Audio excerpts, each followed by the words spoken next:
So in this one, we are going to be doing my first 2026 top 10 tier list, the after party top 10 tier list of the Legends Fest 2025.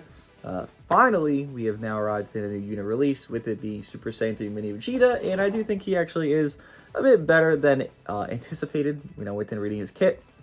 But let's just get into it here, with it being a very awkward thing at the bottom here, but still I think valid. A shared triple slot tier. The three units inside this would be Mr. Super Saiyan 3 Vegeta, Super Vegeta, as well as Ultra UI. Again, the order doesn't matter. This is the order I particularly have it, but if you were to change the order of any of these three, I would not be like, whoa, that's crazy, man. I think they're all very good, but the thing is with them is none are really needed in any vein of capacity. You look at Vegeta here, Super Saiyan 3. He is a mixed unit who can be a little strike-based or blast-based, and you can do that with Super Saiyan 4 Goku in a more blast-based mannerism, but even then you could cope with strike-based because he's just that good. Cup and stacking, or SG primarily, who has been built in a both mannerism as well, who both have better assets than Vegeta. So Vegeta's just worse than them, so he's very much lower, as well as doing much worse in every single vein. In a defensive vein, there's no utility within Vegeta that's going to stop combos like SG can do in the pre, or Super Saiyan 4 Goku does every single combo. While Super Saiyan 3 can't hit hard, he has that cup pen stacking going for him, even with the Daima equip, even though you probably wouldn't run him on a pure Daima, because that's definitely not his best team. But even with Daima equip, he is still lacking. Again, the damage inflicted they gave to him within that shared equip is not ideal. If it wasn't a shared equip, this guy would probably be like 6 bare minimum. But because it's shared equip, he got the short end of the stick here of the Daima buffs. Again, this is inevitable where he will get his own unique and then he will actually rise up to the occasion. But for now, kind of looking like where he was after a little bit of time passed. A lot of people were having Miniku getting their Zenkai, and then people were having lower star Vegeta, so Vegeta was looking worse than Miniku, because Miniku's 14. Here's a 6-star Vegeta. Miniku was looking better, especially with those metal or LF cooler type lock-ins that he had. So it's kind of replaying history here. After X thing happens, this thing was not good enough, and then boom, the Vegeta would be the culprit to fall down. Again, higher star Vegeta back then was better than Miniku, but most people did not have higher stars because he just had Miniku. Why would you sell in for this guy, right? But moving on, final flash here being number 9. Again, or doesn't matter, but number 9 for me would be that he does very well against basically everybody, but he's just not really needed against anybody specifically. He can do well against Gohan because he has such easy neutrality access. He can do well against the yellows because he is a red unit. He can do well against most units because he has a subcommand on entry, so he can do some spam cards there. Just not needed anywhere. Again, doing a good job, doing fine. A very good LF Zenkai comparatively to Baby, and, well, comparatively to a lot of this past year, frankly, that happened in 2025. So, good for him. It's just, you really don't need him on a team. And maybe this is slander to put him here, but I don't really know I could put him any higher. So, I keep him here. And then Ultra UI. I definitely agree now that Ultra UI is worse than Mini Vegeta. And I was kind of teetering that initially because, it's like, he has really good assets still. It's just Namek Goku exists. You're not running Ultra UI. And I think Vegeta's potential to kind of dominate a match, the Mini-Man here, is very high compared to Ultra UI. I think Ultra UI can definitely take over a match in some vein, but I think Vegeta's is very much easier to do and more consistent to do. So kind of comparing those three together, more so Mini and UI since they are both ranged units and yellow. I would prefer having Mini Vegeta on my team over Ultra UI, especially don't have to worry about the Ultra ability kind of being weird, given the Zenkai's are so easy, but I just don't have to worry about anything at that point. So, stays like this with it being the 8 through 10 for me, and then the actual normal slots, the separated slots of moving on here, where number 7 is the Mini-Man. Yes, I think the Mini-Man is actually pretty good. Unfortunately, again, I cannot stray away from this thought process that Namek Goku is just the superior to him, whether it be his billion different gimmicks that he has or KO guard, he just is better. But Mini Vegeta, he has, again, as I just mentioned, takeover potential. I've seen this guy multiple times now where he just is on a team and then he does some blue cards and then boom, that guy died. Boom, that KO guard's popped. Boom, that endurance popped. Boom, revivals popped. And I see it and he just gets to spam back to back to back. Even the team I ran him on, people are complaining about it not being optimal for Vegeta or even for Super Saiyan for Goku, but yet again, it's Vegeta's best team, and Vegeta, when he was doing blast cards on that team against anybody because he has the neutrality access that he has, that guy was destroying. He was looking like SG in part 1 of Festival, blast card spam. Like, that shit was 2-carding people. If he had Endurance Null on normal cards, he would have 2-carded, like, UV4s multiple times for me, this Vegeta. So, he's really got some dog in him. He got that potential to do crazy damage. He does it pretty consistently. Again, I mentioned like Ultra Y has takeover potential. Yeah, it's like a 5 to 10% chance that he'll actually take over when you a match on his own merit. Vegeta, I've seen it, I mean, a lot within that last video, but just overall, where this guy just does his blue cards, does his blast cards, vanish back on main ability is very nice, and it just kind of destroys the entire match. So, gotta put more respect on him than I intentionally had on the beginning after using him just, one time or just reading his kit. It is still a weird color choice. I won't deny that. He did not need to be yellow. Him being purple, whether he fit on Diamond or not does not matter to me because Diamond was not going to become a team within this banner. I figured that because they were still subpar within their buffs prior of the unique equips. That's why you see Diamond 4, who was not here, by the way.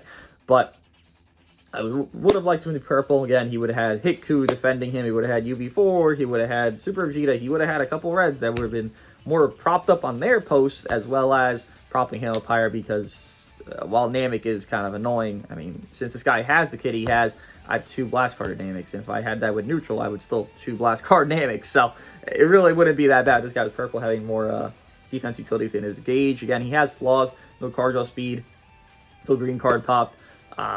As well as just the gauge itself is not really enough. I'm not expecting it to disrupt the entire game, but I'm expecting it to be a bit better, where it's pretty simple, actually. Just make it where he seals main longer and he ups their sub count.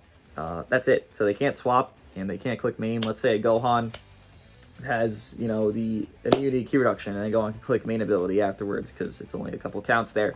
That's not enough. That's not enough disrupt. So I wish his gauge was better, but I'm not playing any offense mannerism. His overdrive thing is cool. It's very niche. You're not really going to see that too often. The rush thing is even more niche, so you won't see that too often. But even despite having those kind of main facets of him, he really does good blast damage. He really does good blue card damage. And him just doing those, I know it just sounds very simplistic, but him hitting hard makes him very, very good. I mean, all these 3 units below him is not really any utility in their asset. Maybe UI, but even then, clearly it's just intended for damage.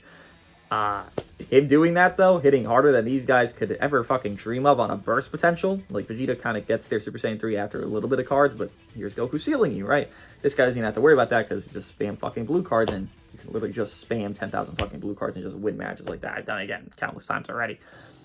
Much better release than it seemed, but the comparison I'll make to him, which feels more accurate to me, and this happened within the last celebration as well of Anniversary, is Kefla.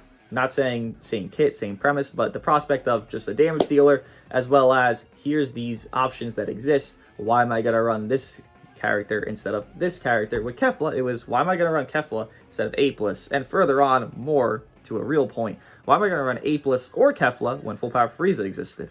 So the coloring was weird. And same exact thing with Vegeta. That's why I wish he was purple, because there is no purple to run right now. Why am I going to run Vegeta when Namek Goku exists? I can see why over Ultra UI, because the burst setting is definitely worth it, but why am I going to run Vegeta, who's going to be more frail and easier to kill because he has no sub coming up on his own merit, than Namek Goku, who can just snipe him? I mean, Namek Goku just snipe himself within a rush itself, but can also get a lot more assets in his kit that's helping your team. That's the issue I have with this guy being yellow. So he's not really ever meant to be the primary choice. Still a very good choice, just never a primary choice, unfortunately. But, hey, he's all right. I'll take it for what it is. A top 7 unit. Yeah, probably falls off top 10 fast, but he's doing all right for now, so that's nice. Then, move on to number 6 here of Hiku. And let me take a little swig real quick. Oh, my days, that is cold as hell. Hiku.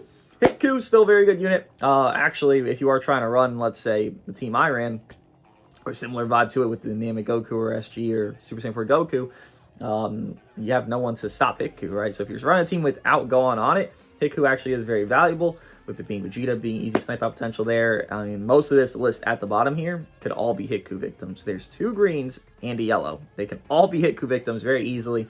If Gohan is not running amok 24/7, Hiku would definitely be even higher on this list, but Hiku still got that snipe stuff.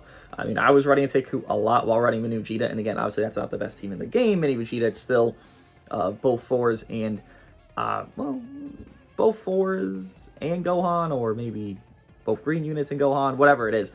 It's not with Mini Vegeta, obviously, but I was running into a lot of Hikus yesterday, and they're going to be some trouble.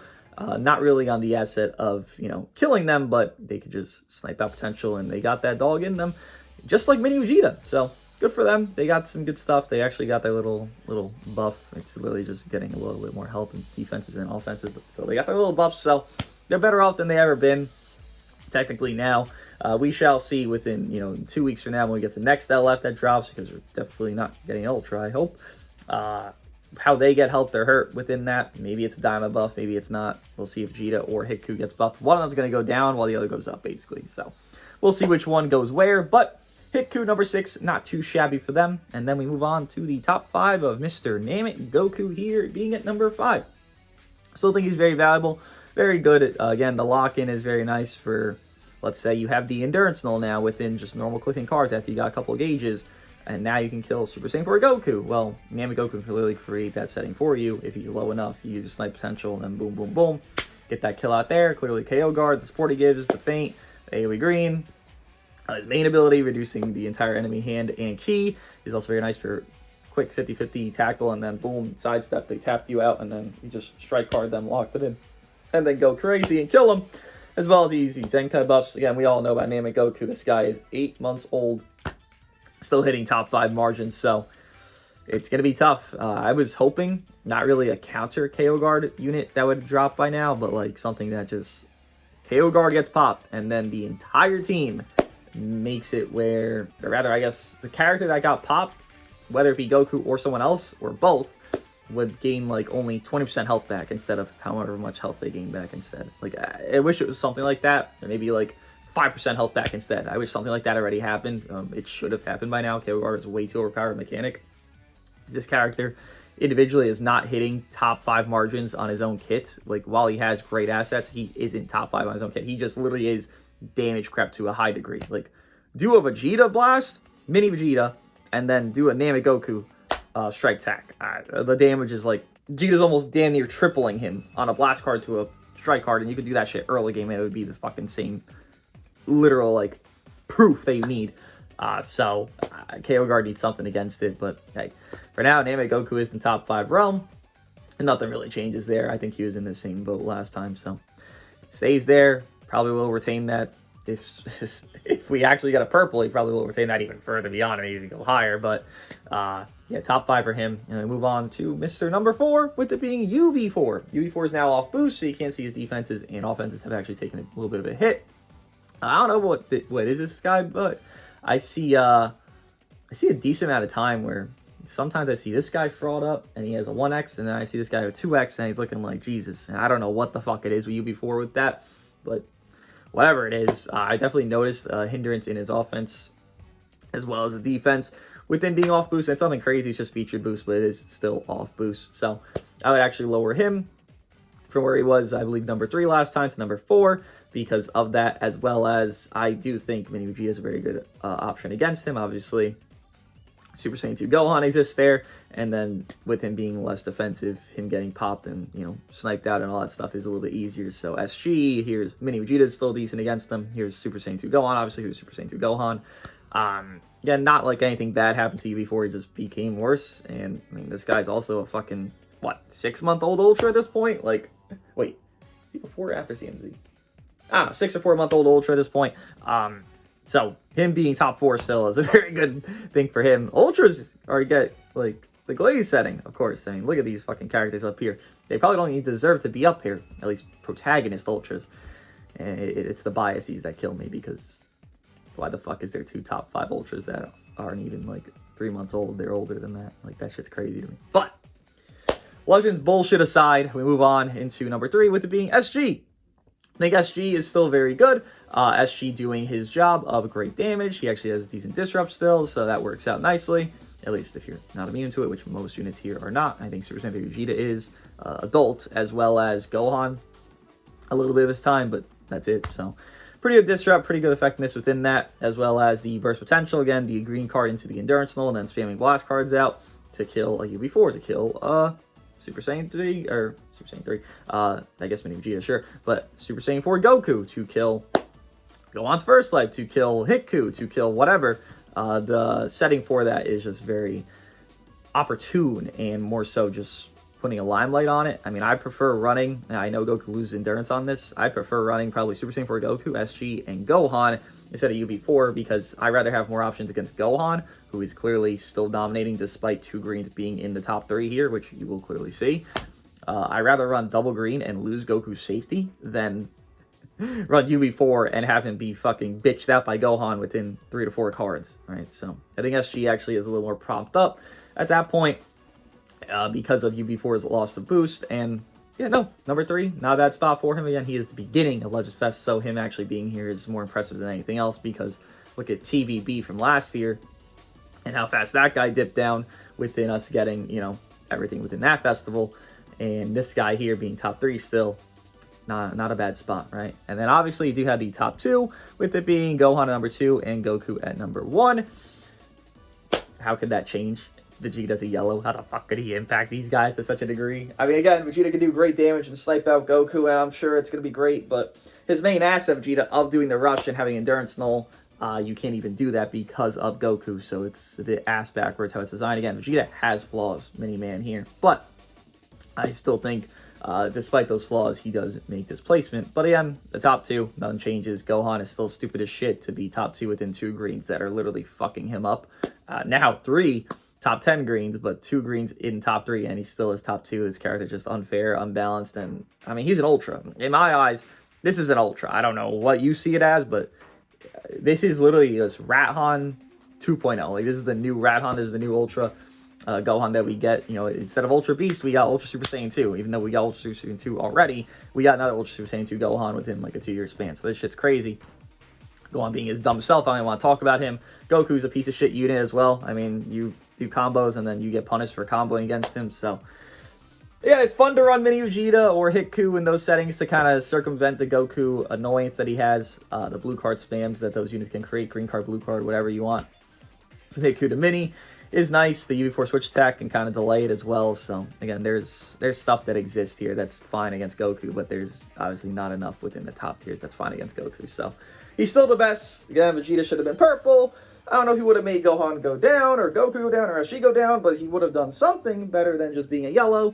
And honestly, if this guy was purple in the same exact kit, I could easily see myself putting him tied with Namek Goku at 5'6". Like, I can see that without a fucking shadow of doubt. But no, he's a goddamn fucking yellow. But short video because this is really nothing changed in the top tiers, unfortunately. I guess you move at SG and UV4, but that's it. Like, that's expected because SG, when Vegeta wasn't on boost, was higher than UV4, so it just went back to that. So nothing really changes in the top tiers, unfortunately. Top 5 is literally just staying the same and a little bit reordered, but hey, at least 6-7 is some fun. 6-7 is literally a 6-7 unit, so that's at least fun.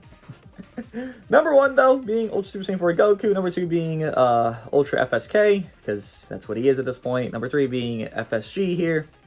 Number 4 being UV4. Number 5 being Namek Goku Ultra. Number 6 being LF67 Hiku. Number 7 being new Super Saiyan 3 Mini Vegeta, as well as 8, 9, 10, or it doesn't matter to me, being adult Super Saiyan 3 Vegeta, Super Vegeta, as well as Ultra UI Goku there.